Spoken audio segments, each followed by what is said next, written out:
Hello students, wish you a very warm welcome to all. Hope you all are well. So in the previous lecture we discussed about taxonomic categories. We know that there are 7 obligate categories, or we can say that there are 7 obligate taxonomic categories. First one is kingdom, then it is phylum, class, order, family, genus and species. These are 7 obligate categories. Now in botany we use division in place of phylum as a category in the classification of plant kingdom. So in the botanists, they use division in place of phylum as a category in the classification of plant kingdom. Okay. Now, in order to make taxonomic position of species precise, or we can say that in order to make taxonomic position of different species exact, certain subcategories and supercategories. Subcategories and supercategories have also been added to this list, and they are called intermediate categories. 7 obligate categories and some subcategories and supercategories have also been added, and these subcategories and supercategories, these are called intermediate categories. For example, there is sub-kingdom is there, superphylum is there, or superdivision, superphylum for animals or superdivision for plants. Superorder is there, suborder is there, superfamily is there, subfamily, tribe, subspecies, variety, etc. These all are intermediate categories. Okay, these have been added to the 7 obligate categories. Okay, now here this tribe, it is an intermediate category. This is one of the intermediate category between subfamily and genus. Between subfamily and genus. So tribe is an intermediate, one of the intermediate categories which is between subfamily and genus. Okay. Now both in animals and plant kingdom, the lowest category is species and highest is the kingdom. Okay, this is for both plant as well as animal kingdom. Lowest category is species and highest category is the kingdom. Now, the different taxonomic categories in the hierarchy. Different taxonomic categories in the hierarchy, they are in ascending order. They are in ascending order. Now, as we go from the lowest rank, what is the lowest rank? Species. Species is the lowest rank, or we can say that species is the lowest category. So when we go from the lowest category, that is species, towards highest category, that is kingdom, the number of similar characters decreases. Important point is here. So as we move from the lowest rank, that is species, towards kingdom, the number of similar characters, they decreases.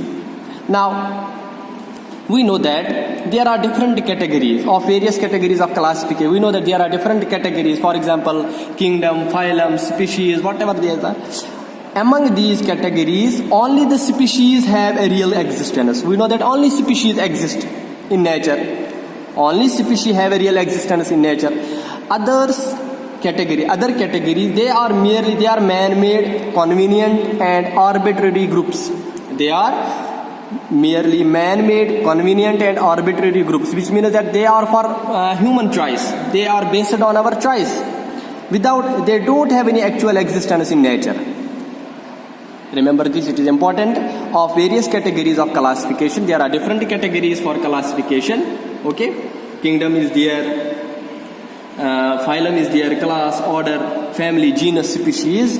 Among these categories of classification, only the species have a real existence in nature. Other categories, they are merely man-made and convenient, and they are based on our choice. So according to our choice, we made them.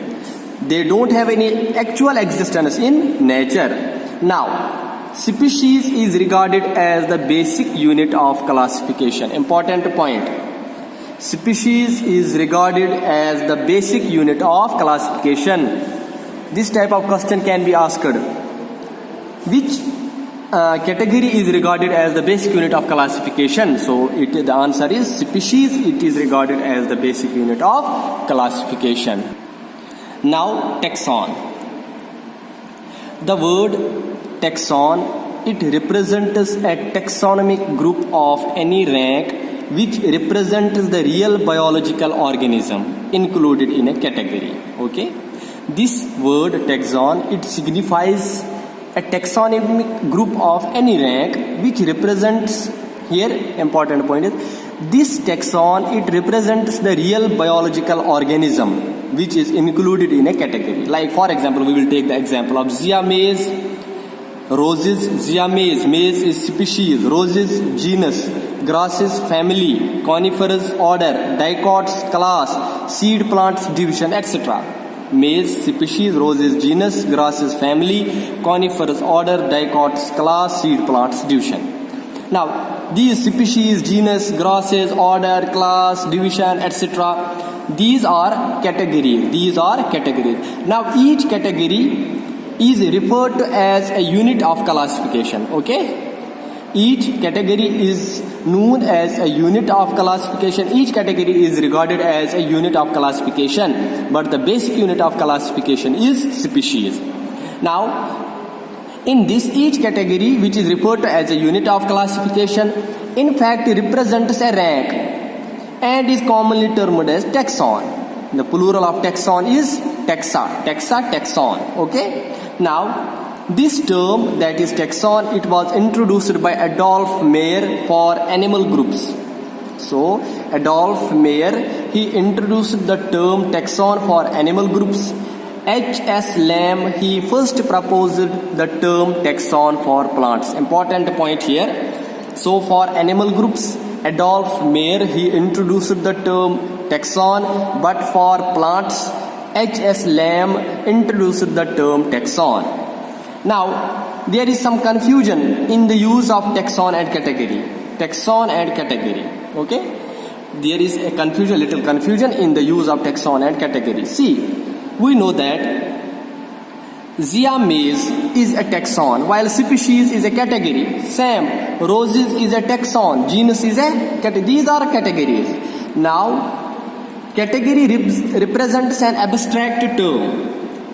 This category, it represents a theoretical term, but taxon represents the real organism. Taxon represents the real organism. See, these are categories: species, genus, family, order, class, division, etc. These are categories. But here, for example, when we will take the example of a Zea mays is a taxon, while species is a category. Now, category represents an abstract term. It means it represents a theoretical term, but taxon, it represents the real organism. For example, Zea mays, it is an organism, so it is a taxon, it represents the real organism. But species, it is a category, it is an abstract term, it is a theoretical term. Okay, now, so here it is there, Zea mays is a taxon, while species is a category. Category represents an abstract term, that is a theoretical term, while taxon, it represents the real organism. It represents the real organism. Now obligate categories. As we know that there are 7 obligate categories. How many obligate categories are there? There are 7 obligate categories. Kingdom, phylum or division, class, order, family, genus, species. You need to memorize these 7 obligate categories. Okay? Kingdom, phylum for animals, and or division, it is for plants. Class, order, family, genus, species. These are 7 obligate categories. Now, these 7 obligate categories, we will discuss them one by one. First one is species. Now, some important points regarding species. First one, species occupies a key position in classification. An important position in classification. Species occupies an important position in classification. And we also know that it is the lowest or basic taxonomic category, basic unit of classification. Species is the lowest, kingdom is the highest. It is the lowest, or we can say that it is a basic taxonomic category. It is a basic unit of classification also. Now, Ernest Mayr, he was an evolutionary biologist. Ernest Mayr. One important point here is that in this chapter, the names of different scientists are there. So try to remember the names of these scientists. Okay, Ernest Mayr is among them. He was an evolutionary biologist. He has been called the Darwin of the 20th century. Important point. Ernest Mayr has been called as, he is regarded as the Darwin of the 20th century. Now this species, it is a basic unit, it is an important unit for understanding taxonomy and evolution. In order to understand taxonomy and evolution, this species, it is a basic unit for that. Now unit of evolution is important. Unit of evolution is population. It is not species. It is not species. Population evolve. This is the basic unit of evolution is population, not species. Now, okay. Now, what is species? Species, it is a natural population of individuals or group of populations. Either natural population of individuals, or simply we can say that group of populations which resemble one another in all essential morphological and reproductive characters. Okay, so species, it is a natural population of individuals or it is a group of populations which resemble one another in all essential morphological and reproductive characters. So species, they resemble one another in morphological as well as reproductive characters. Okay, so these species, they resemble one another in all essential morphological and reproductive characters, and they carry same type and amount of genetic material. They carry same type and amount of genetic material, as a result of which they are able to breed freely among themselves. They are able to breed freely among themselves under natural conditions in order to produce fertile offspring. So this is the definition of species. So what is species? Species, it is once again I will repeat it. It is a natural population of individuals or group of populations which resemble one another in all essential morphological and reproductive characters, and they carry same type and amount of genetic material, so that they are able to breed freely. When in a species they resemble one another in reproductive characters, as a result of that they will breed freely among themselves. Okay, when there is similarity in reproductive characters, after that they will be able to breed freely among themselves under natural conditions in order to produce fertile offspring. Now, species, it is also called genetically distinct and reproductively isolated natural population. For example, if we will take the example of, for example, there is mango, its scientific name is Mangifera indica. Lime, its name is Panthera leo. Tulsi, its name is, scientific name is Ocimum sanctum. Potato, its scientific name is Solanum tuberosum. Okay, try to remember this, the scientific names of some important organisms are there. Try to remember the names of these. Write the names of some important organisms on in your rough notes so that you can memorize them. So, for example, mango is Mangifera indica, lime is Panthera leo, Tulsi is Ocimum sanctum, and potato is Solanum tuberosum. And also tiger, the name of tiger is Panthera tigris. So now in this case, for example, Mangifera indica, in this case indica, Solanum tuberosum, Ocimum sanctum, and Panthera leo, these are the species. Okay, and their genus or genre we can say that is, for indica, its genus is Mangifera. For tuberosum, potato, its genus is Solanum. And for sanctum, its genus is Ocimum. For sanctum, that is for Tulsi. And for lion, that is Panthera leo. For tiger, for lion, it is genus is Panthera, and these are the species. Indica, tuberosum, sanctum, and leo are species of the genus Mangifera, Solanum, Ocimum, and Panthera respectively. Okay, it means that indica is the species of Mangifera, tuberosum is the species of Solanum, etc., etc. Now, a genus may have more than one species. A genus may have more than one species. For example, Panthera is genus. It has two species. One is Panthera tigris and another is Panthera leo. This is tiger and this is lion. A genus, it may have more than one species. Penthrapods is also there, that is leopard. It is also the same. This is the same genus Penthra, and it includes more than one. Tigris is there, Penthra tigris, Penthra leo, Penthrapods, etc. leopard. Now, a species may have subgroups called subspecies, which we discussed in the intermediate categories, or varieties which show distinct features of their own. Okay? Now, after that, we will study about morphospecies. Morphospecies. Now, what are morphospecies? New species created only on the basis of morphological characters. So, what are morphospecies? Morphospecies are those species which are created, or we can say that, which are created only on the basis of morphological characters. So, when new species create only on the basis of morphological characters, that is called morphospecies. In this example is Darwin finches. You might have studied about Darwin finches. So, what are these Darwin finches? I will tell you about that. Now, Darwin finches, in this Darwin finch you will study in evolution in detail, but here I will give you little introduction to that. This Darwin finches you will study in adaptive radiation. Adaptive radiation. In 1835, Darwin went to Galapagos Islands. Here I will. Galapagos Islands. Okay? In 1835, in South America. He found some birds which were similar to each other. Okay? Which were similar to each other, but their beaks were different.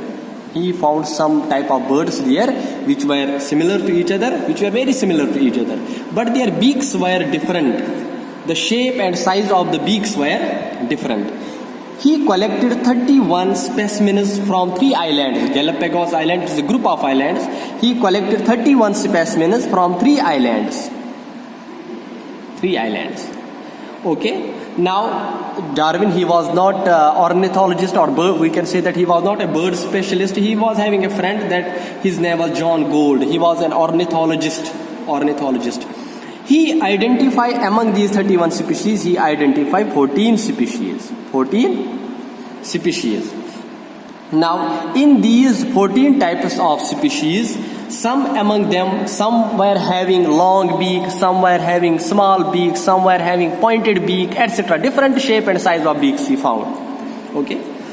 Now, some of them were seed eaters. They were eating seeds of plants. Some were cactus feeders. Some were insectivores. Some were woodpeckers. So he concluded that John Gould, he concluded that they all are different species. So what happens to them? Actually, here I will show you. Actually, they all were having a common ancestor.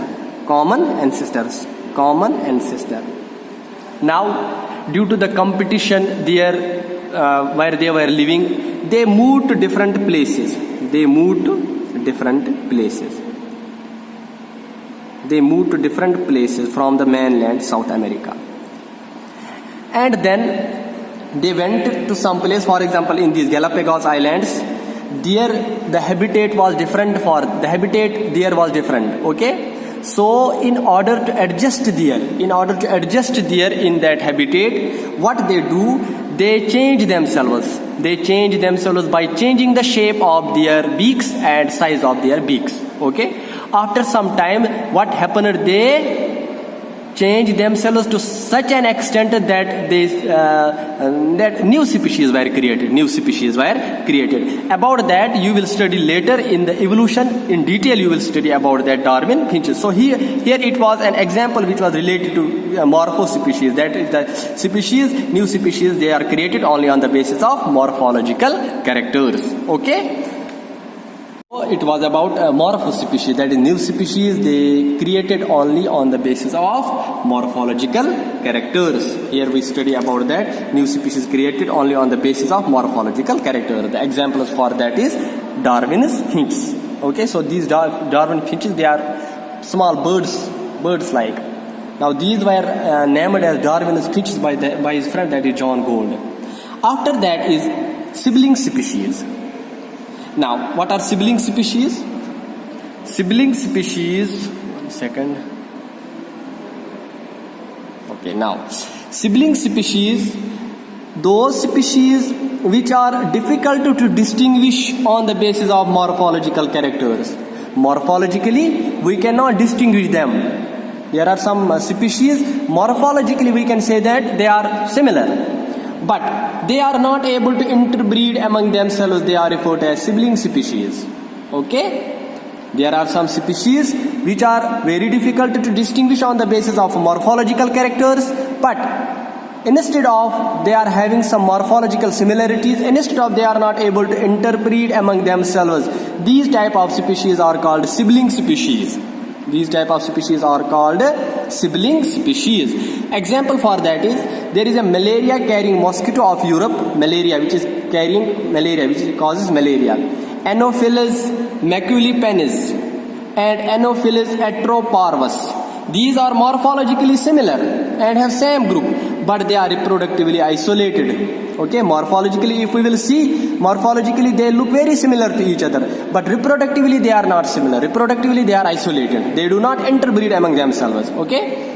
One is Anopheles maculipennis and Anopheles atroparvus. These are morphologically similar, but they are not able to interbreed among themselves, or we can say that they are reproductively isolated. Okay, now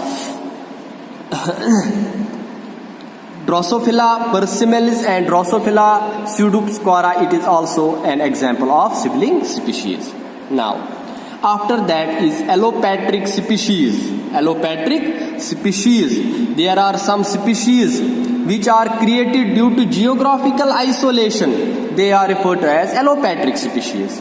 Allopatric species. For example, there are some species which are living in a particular area. Due to some unfavorable conditions, they move out of this area. Okay, as a result of that, they will not interbreed among themselves. So here, new species, they are created due to geographical isolation. When they isolate from each other, okay, they are called allopatric species. Allopatric species. Darwin's finches are also included in this example. Okay, so they isolate from the mainland and they went to the Galapagos Islands. There, in different islands, group of islands is there. Now, geographically they become isolated. Geographically they become isolated, and then when they geographically become isolated, they change themselves. After that, they were not able to interbreed among themselves. So these are also the examples of allopatric species. Allopatric species. Now, sympatric species. Sympatric species. Now, species which are created as a result of reproductive isolation. Allopatric species, those species which are created as a result of geographical isolation, and sympatric species are those species which are created as a result of reproductive isolation. When they get reproductively isolated, after that when new species will be created, these are called sympatric species. And when they will get geographically isolated and new species will be formed, these species are called allopatric species. So for that example is hearthorn fly. It is an example of sympatric speciation, sympatric species, which is based on a preference of egg laying location. So geographically they get isolated. Now after that is genus. After that is genus. Now this genus, it is the first higher category above the level of species. Above the level of species, the first higher category above the level of species is genus. So if we will see that, for example, kingdom, phylum, class, order. Here I will write kingdom, phylum, class, order, family, genus, species. This is the lowest category. After this, the first higher category above the level of species is genus. Now what is genus?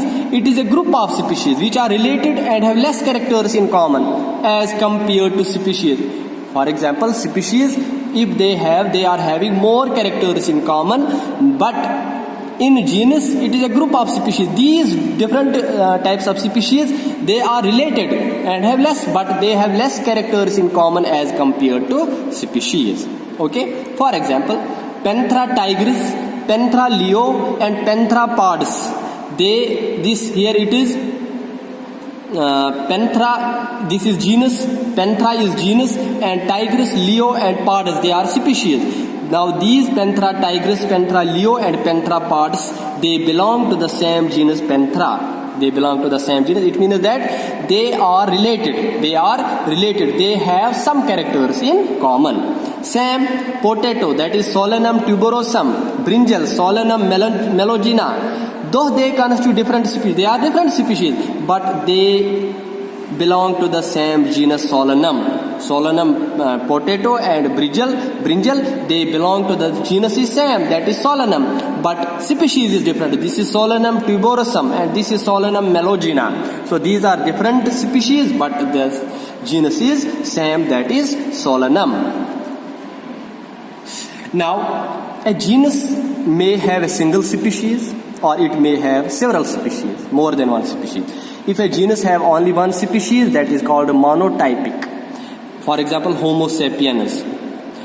If it has more than one species, that is called polytypic. For example, Panthera. We know that in Panthera tigris, Panthera leo, Panthera pardus, Solanum tuberosum, Solanum melogena, etc. Okay? So a genus may have a single species, that is called monotypic. For example, Homo sapiens, or the genus may have more than one species, that is called polytypic. For example, Panthera, Solanum, etc. Now, all the species of a genus, they have a number of common features. These features, they are called correlated characters, or we can say that all the species of a genus have correlated characters. They have some common characters. Okay. Now, it means that they may resemble one another. The close resemblance indicates a common ancestry for all the species of a genus. Okay, that we will study in. So it means that the close resemblance of different species of a genus, it indicates that they have a common ancestor. They evolved from the common ancestor. They evolved from the same ancestor. Okay. Now this was all about genus. Now after that is family. Family is represented by a group of related genera. Okay, here I will write again: kingdom, phylum, class, order, family, genus, species. Family, genus, species. So species we study, genus, now family. Family is represented by a group of related genera. In family, there are different types of genera which are related to one another, that are more similar to each other than with the genera of other families. If we will take the example of another families, different families, now these genera, they are similar to each other. They have some similarity among themselves than with the genera of other families. Now families, they are characterized on the basis of both vegetative as well as reproductive features of plant species. Families are characterized on the basis of both vegetative as well as reproductive features.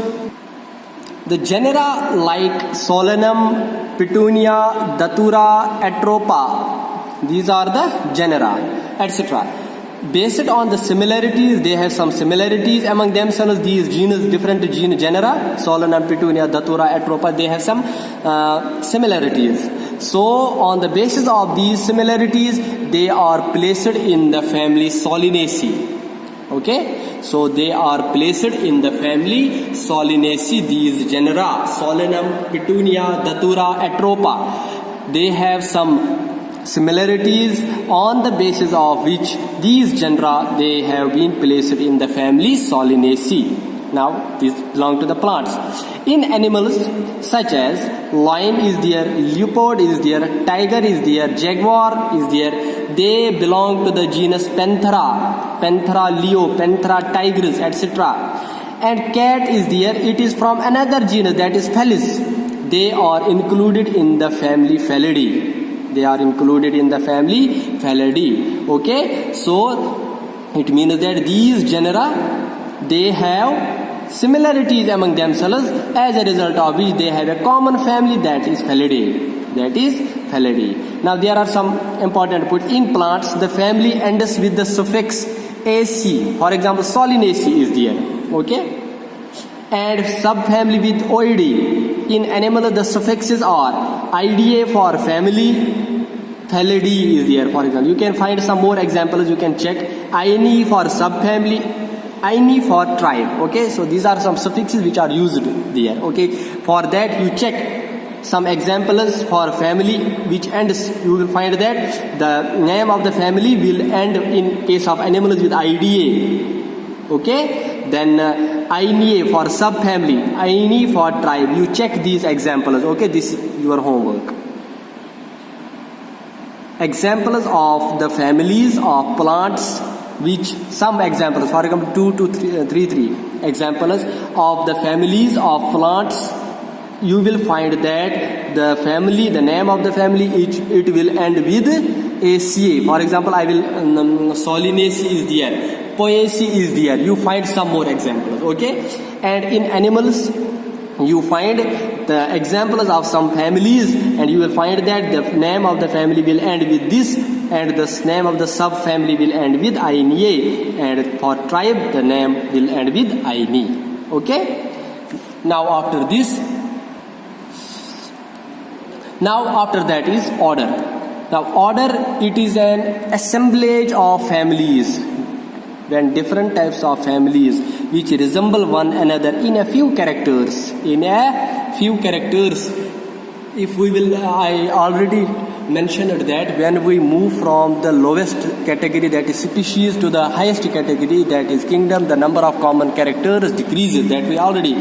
So now in order, there are different families which resemble one another in a few characters, not more characters, not they are very much similar to each other, but there are some few characters in which they are common. So order is an assemblage of families, group of families. Okay, now for example, order Carnivora, it contains related families of Canidae, Felidae, etc. Okay, order Carnivora is there.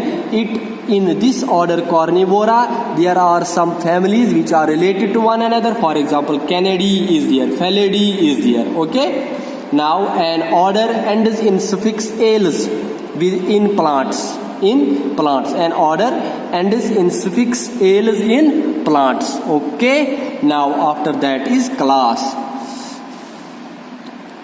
It is a taxonomic category made up of one or related orders. It is a taxonomic. We know that these all are taxonomic. We are studying about taxonomic categories one by one. So it is also, order is also a taxonomic category. So this class is also a taxonomic category which is made up of one or related orders. So it means that there in these different orders there will be few characters in common. Okay, when these different orders which have some common character, they are placed in a group, that is class. For example, class Mammalia has a number of orders like Carnivora, Rodenta, Insectivora, etc. Now it ends in suffix Physi, Opsida and AE in plants. The suffix is not fixed in case of animals. It is not fixed for them. Chlorophysi, Bryopsida, etc. These are some. You can find more examples for that. So class Mammalia, it has a number of orders like Carnivora, Rodenta, Insectivora, etc. You can check. Okay, now the suffixes Physi is there, Opsida is there, etc. AE is there. Now but in case of animals, the suffix is not fixed. For example, class Amphibia is there. In class Amphibia, Apoda, Urodela, Anura. These are the orders which are present in the class Amphibia. Now, question for you is that horse belongs to which order?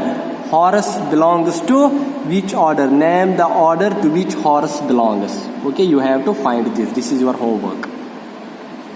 Horse belongs to which order? Okay. Now, after that is phylum or division. Phylum, we know that phylum is for animals and division is for plants. Now, phylum or division, it consists of one to several related classes having some similar correlated characters. Okay, so phylum or division, it consists of one to several related classes having some similar correlated characters. Among the animals, the phylum Chordata, it includes classes, for example, Pisces, Amphibia, Reptilia, Aves and Mammals. Okay. Now, all classes, these are classes, Pisces, Amphibia, Reptilia, Aves and Mammals, at some stage in their lives they have a common characteristics. Okay. All the classes of the phylum at some stage in their lives they have common characteristics. They have common characteristics. The division is given the suffix phyta and the subdivision phytina. Okay. Pteridophyta we will study. When we will study biological classification, in that we will study some more examples so that you will understood more about these suffixes. Okay. Now you just remember this. The division is given the suffix phyta and the subdivision phytina. Okay. So all classes at some stage in their lives they have common characteristics. They have common characteristics. So here, now after that is kingdom. After that is kingdom. In general, it includes all organisms which share a set of distinguishing common characters.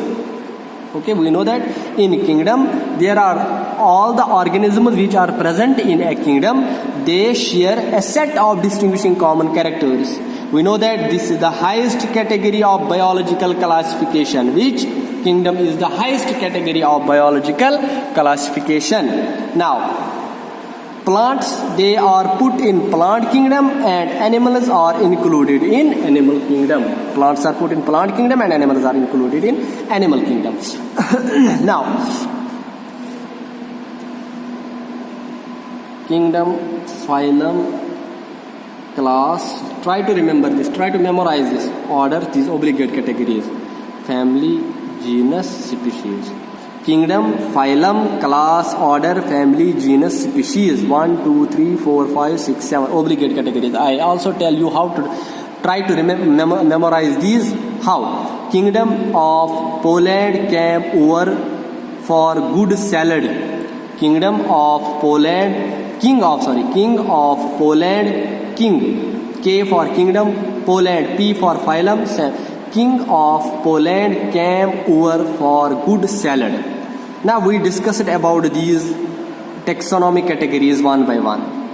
We started with species, then genus, family, order, class, phylum, kingdom. So species, they are morphologically similar. They are able to interbreed among themselves. That is study. So a group of species which have some common character, they are placed in genus. They have the same genus. Similarly, genus, different genera, they are included in one family which are related to one another. Similarly, after that, different families which are related, which have some common characters, they are placed in order. One order. Same different orders which have same character, they are placed in class. Same different classes in phylum or division, and different divisions or different phylum which have correlated character, they are placed in one kingdom. Okay, some examples we also studied, and also I give you some homework, some examples which starts with the suffixes etc. Okay, species, it is the lowest category and kingdom is the highest category. So this was all about for today. So in the next lecture we will study some more important topics in this, and inshallah in the next lecture we will try to finish this chapter. Okay, thank you very much.